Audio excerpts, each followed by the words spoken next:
Leave me alone.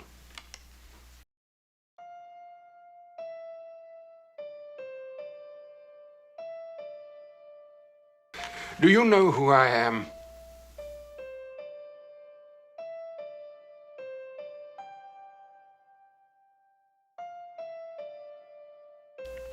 That makes no difference.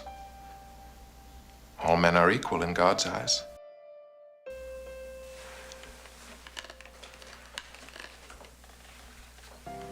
Are they?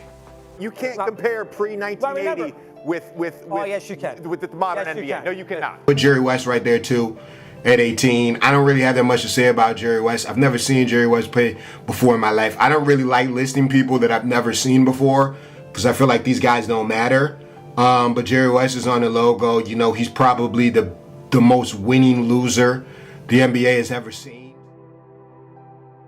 Can you recall no melody of mine? I was the most famous composer in Europe. Well, you know, he was being guarded by plumbers and firemen. I love basketball. More than that, I love the lore of basketball. Sometimes I'm more fascinated by the stories and mythology that has been built around basketball, from the players, coaches, to the rivalries. I don't think there's a better sport to watch or one to look back on its history. I want to explore an interesting topic, the ideas of basketball, which is why I'll discuss Jerry West, the Salierian idea of basketball.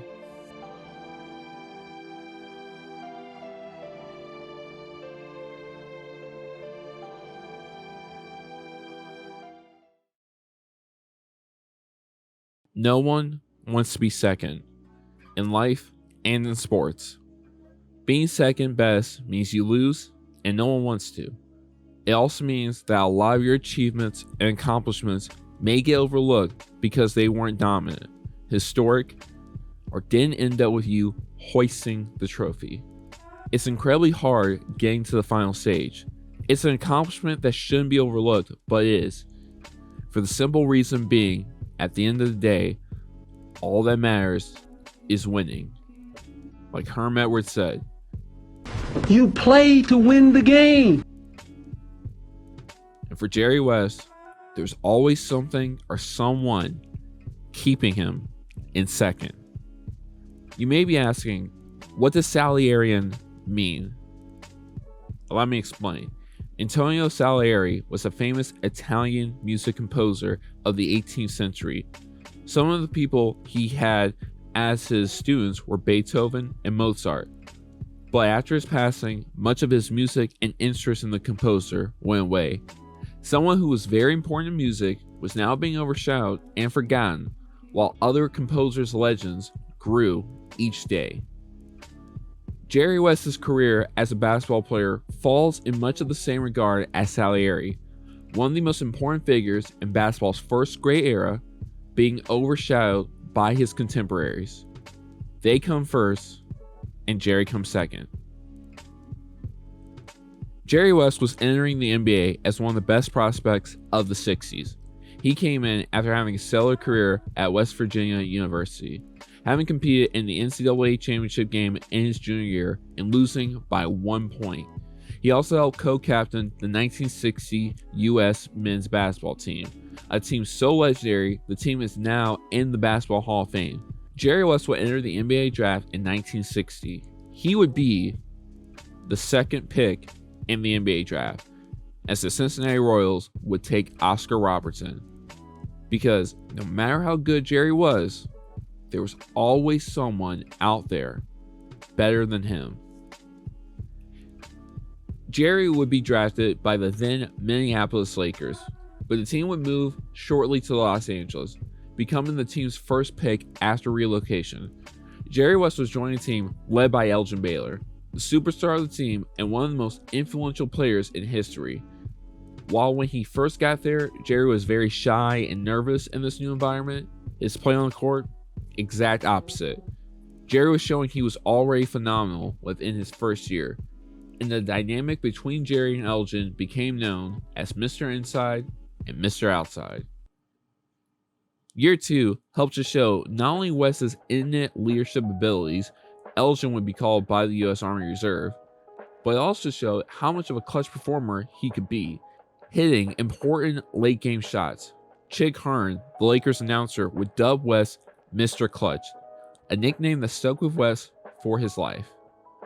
The Lakers would go on to the playoffs for the second consecutive time, and they would advance to the 1962 finals, where they would play against the Boston Celtics. The series would go 7. The Lakers were trailing for most of the game, but West and Frank Selby were hitting several key buckets and helped tie the game at 100. The game went into OT after Selby missed a wide-open 8-footer that would have given the Lakers their first title. But because of this, the Celtics won in overtime. It was not only Jerry West's first finals, but it was also the first time that the Celtics and Lakers would face off in the finals. But this in turn began a trend in Jerry West's career. A solid regular season, clutch play, and the never say die attitude, but always coming in second. There was always someone better than Jerry West and the Los Angeles Lakers. The Lakers were still able to be a playoff and potential finals contender. Elgin Baylor started to suffer knee problems, diminishing the player he once was. But between 1963 and 1968, the Lakers would play in 3 NBA finals, losing all of them to the Boston Celtics. Jerry West still had solid play, being named to All-Stars and All-NBA teams, but always falling short in the end. When it mattered most, the Celtics remained the number 1 team. Jerry and the Lakers continued to be number 2. In order for the Lakers to have a better chance of winning the finals and to finally beat Boston, they turned to one of the 2 Hall of Famers to ever beat Russell and the Celtics. They turned to the Big Dipper, Wilt Chamberlain. Baylor, West, and Chamberlain, all on the same team. This would be the first ever super team in NBA history. This team was designed with 2 things in mind: to win championships and to beat Russell and the Boston Celtics. But the first season of the Big 3 Lakers proved to show the blueprint for many super teams to come. There was tension all throughout the season. West was able to get along with Will, but the same couldn't be said with Wilt and team captain Elgin Baylor. The 2 would clash, but the worst would come from Wilt and the Lakers head coach, named Van. Van said Wilt was egotistical, slacked in practice, and was too worried about his stats. Wilt called Van the dumbest and worst head coach ever. The 2 were at each other's necks so much that Wilt almost punched Van before Elgin intervened. And here, in the background of all of this, was Jerry West, a player who was averaging 30, 7, and 6. Now had to play with locker room tension and the chemistry being thrown off. His play would suffer from it. He would score 25.9 points, his lowest since his rookie season. But even a Jerry West thrown off his game by everything that was going on around him was still good enough to make it on the second team of the inaugural all-defensive NBA. And the Lakers would make it to the final that season, once again facing off against the Boston Celtics, the 6th time in 8 years.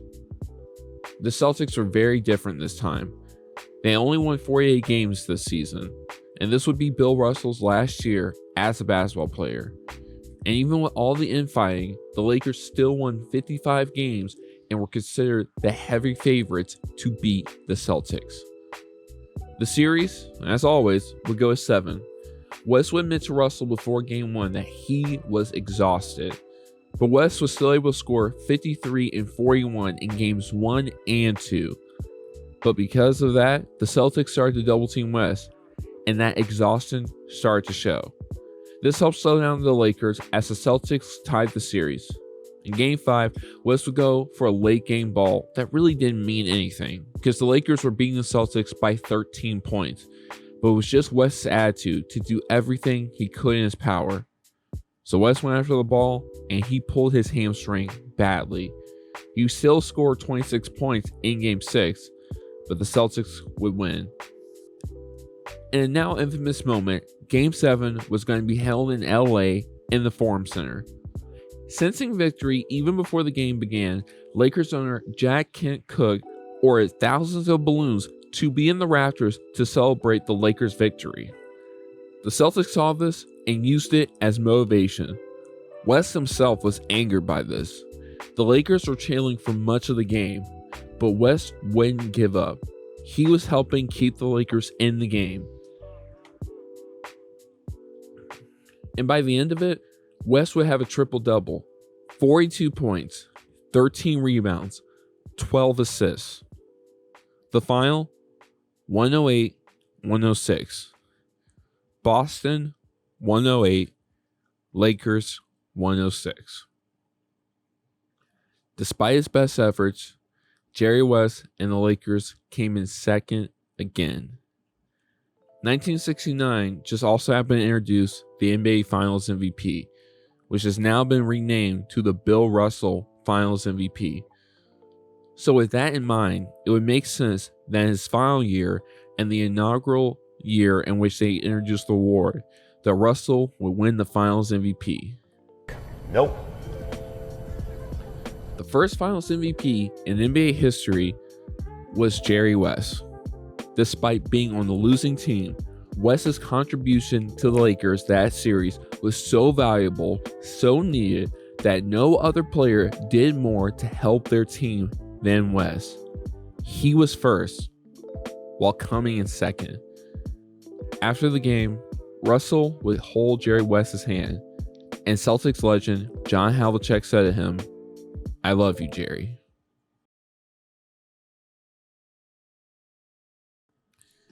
In the 1970 season, Wilt would miss almost the whole season due to a knee injury. And as Elgin's injuries continued to pile up, it was up to West once again to carry the team. A man under a new head coach once again, with his star teammates being injured. A man who in the previous decade played in 6 NBA Finals and lost all of them. A man who himself in the previous final said, "I'm tired." This was the man who was once again being tasked to get the team back, a chance at the mountaintop, a chance to win the NBA championship. So what would Jerry West do? He led the league in scoring that year with 31.2 points per game, had 4.6 rebounds and 7.5 assists a game, earned his first all-defensive team and another All-NBA team. There was simply no quit in Jerry West, and that was evident in the 1970 NBA Finals. It was Lakers and Knicks. The series had already been split in the first 2 games. Dave DeButcher has just hit a shot with 3 seconds left to give the Knicks the lead. The Lakers don't have a timeout. It has to be a full court shot to keep the game alive. Chamberlain inbounds the ball to West, who is streaking past Walt Frazier. West is going to have to shoot over 50 feet. Frazier will later say, "The man's crazy. He looks determined. He thinks it's going in." He could give up right now and no one would blame him. But Jerry West never knew how to give up. West throws it up. He makes it. West threw it up and makes it. Jerry West would make the shot. It was one of the most famous moments in the NBA in Finals history. But the basket would only tie the game as there was no three-point line yet created. And the Knicks would go on and win the game in overtime. The series would go 7. West, who had previously sprained his left hand in Game 5, also injured his right hand in Game 6 and still came out to play for Game 7. But no one remembers the injured Jerry West gritting his way to Game 7. Game 7 and the whole 1970 NBA Finals is largely remembered for Willis Reed, hobbled and injured, walking onto the court for the start of Game 7 and willing his team to the NBA championship. His buzzer beater tie, 2 injured hands, and the never say die attitude of Jerry West is once again trumped by another moment and another loss. Before the start of the 1972 NBA season, after a playoff exit by the eventual champion in the Milwaukee Bucks, due to his frequent injuries and constant losses, Jerry West is considering retirement. 9 games into the season, an injury ended Elgin Baylor's career. This would now be up to Jerry West, Gail Goodrich, and Will Chamberlain to possibly and hopefully win a championship. The Lakers, now led by head coach Bill Sharman, would win 69 games, a then NBA record. They would also win 33 consecutive games, a record to this day.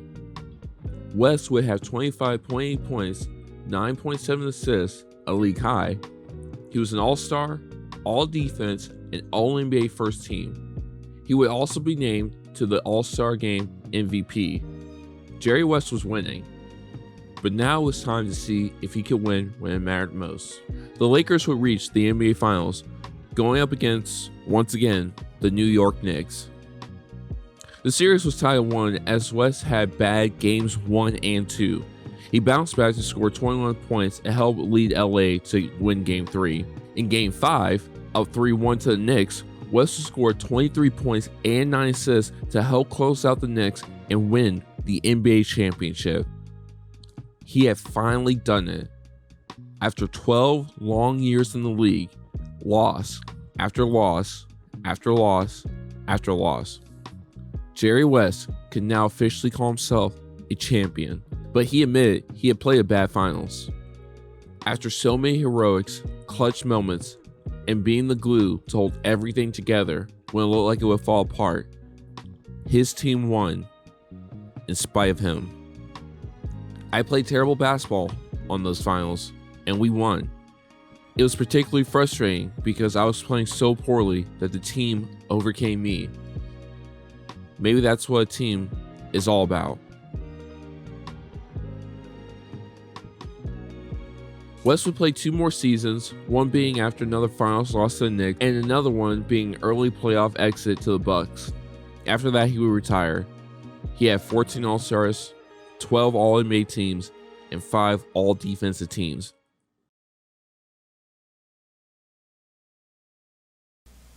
How well are you trained in music? I know a little. I studied it in my youth. Where? Here in Vienna. Ah, then you must know this.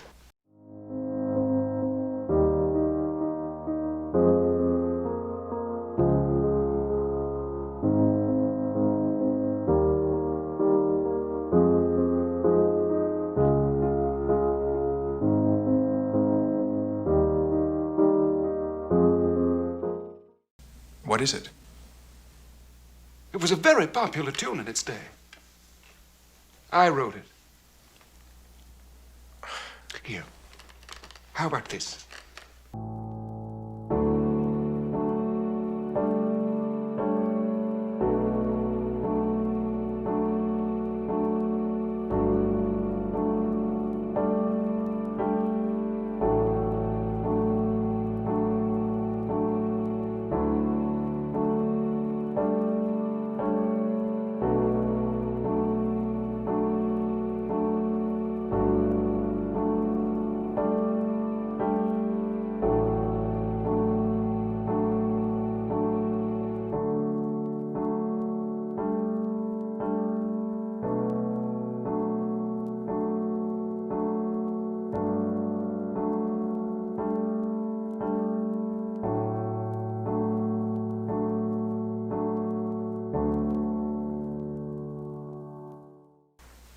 Well? I regret it is not too familiar. Can you recall no melody of mine? I was the most famous composer in Europe. I wrote 40 operas alone. Here. What about this one?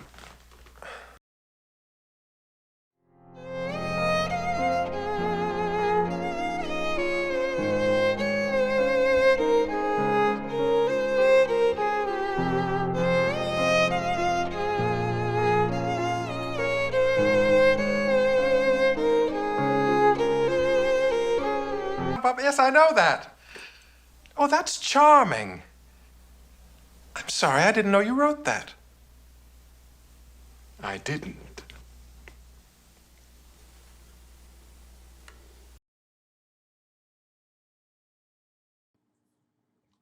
In terms of careers, Jerry West is probably better known for his role as an executive than a player.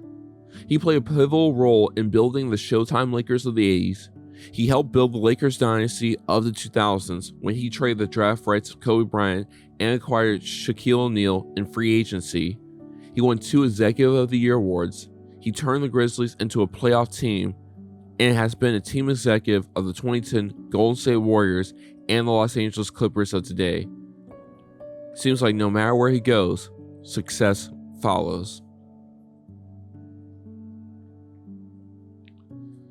Jerry West had an historic NBA career, but it's one that largely gets looked over. He's remembered as the logo, the man who brought Shaq and Kobe together, and for being the only man to win Finals MVP on the losing team.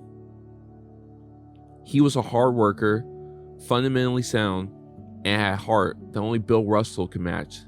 He had the substance, but he didn't have the flash. And when he did, he was always being upstaged. In the game's first great era, he came in second to guys who had flashier numbers, the players that we use to compare today's stars, and ultimately, the winners. Jerry West wasn't Elgin Baylor, the LeBron James of his time. He wasn't a triple-double machine like Oscar Robertson. He wasn't the Giants that changed the game forever, a la Russell and Chamberlain. He had settled on being the engine, the player who can score efficiently, the one who works his tail off to be the best possible defender he can be, and the man, when all the chips are down, still has enough to bring his team back to give them the fighting chance. That's why he was Finals MVP, even when his team lost, because everyone recognized that on the court, there was not one better player than him, and not one player that gave his team a better chance. At the center of the NBA is the heartbeat, and the heartbeat then, now, and forever is Jerry West. He isn't the logo because he didn't win every time. He's the logo because he represents everything basketball should be. Never let the music Antonio Salieri and Jerry West made fade away. Others may have done it better, but no one could perform a symphony like Jerry West. One last quote from the recently departed Bill Russell when the Lakers held Jerry West Night. Jerry, you are in every sense of the word truly a champion. If I could have one wish granted, it would be that you would always be happy.